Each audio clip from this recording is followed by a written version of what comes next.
உங்கள் வீட்டு ரோஜா செடிகளில் மொட்டுக்களோ தளிர்களோ எதுவுமே இல்லைன்னா இன்றைக்கு நான் சொல்கிற உரத்தை ட்ரை பண்ணி பாருங்கள். கண்டிப்பாக 3 நாட்களில் உங்களுக்கு ரிசல்ட் தெரியும். பொதுவாக இந்த உரம் நல்ல செடிகள் தழைத்து வளர்கிறதுக்கும் மொட்டுக்கள் வைக்கிறதுக்கும் பயன்படும்.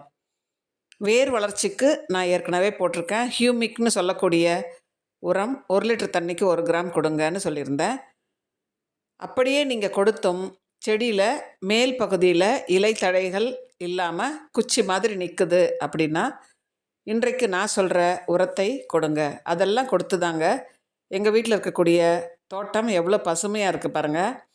இந்த லெகர்ஃபீல்டுன்னு சொல்லக்கூடிய ரோஜா நிறைய மொட்டுக்கள் வச்சுருக்கு. ட்ரீ ரோஸ், அது ட்ரீ ரோஸ்ன்னு நான் ஏற்கனவே சொல்லியிருக்கேன். பல வீடியோக்கள் இருக்குது பாருங்கள். இது ஆரஞ்சு பேபி பன்னீர் ரோஸ், இது ஒரு ஹைப்ரிட்டி ரோஸ்.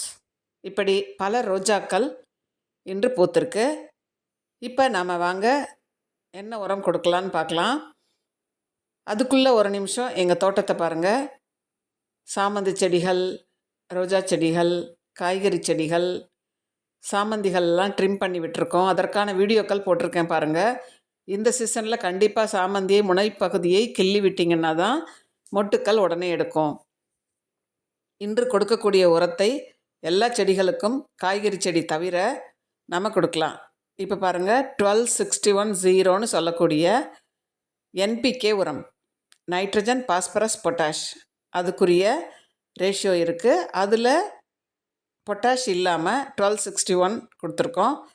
அதோட எப்சம் சால்ட் 1 லிட்டர் தண்ணிக்கு 1 கிராம், 1261 1 லிட்டர் தண்ணிக்கு 1 கிராம். இது மேல் பகுதியில் இருக்கக்கூடிய செடியின் வளர்ச்சியை தூண்டக்கூடிய ஒரு உரம்ங்க. இலைத்தழைகள், கிளைகள், பேசில் ஷூட் இவை எல்லாமே வர்றதுக்கான ஒரே உரமாக இந்த 1261-0 இருக்குது. அடுத்து நான் அதோட பசுமைக்காக, செடி பசுமையாக இருக்கணும் எப்போவுமேன்றதுக்காக நான் இந்த மினரல்ஸில் இருக்கக்கூடிய எப்சம் சால்ட்டை சேர்த்து கொடுக்குறேன். நீங்களும் இந்த 1261 சொல்லக்கூடிய முக்கியமான உரத்தை உங்கள் தோட்டத்தில் இருக்க ரோஜா செடிக்கு கொடுத்தீங்கன்னா ஒரு 10 நாட்களுக்கு ஒரு முறை கொடுத்துருங்க. நல்ல செடி செழிப்பாக வளரும். இப்போ பாருங்கள், பசுமையாகவும் செழிப்பாகவும் இருக்கிறதுக்கு காரணம் தான். ட்ரை பண்ணுங்கள். தேங்க்யூ.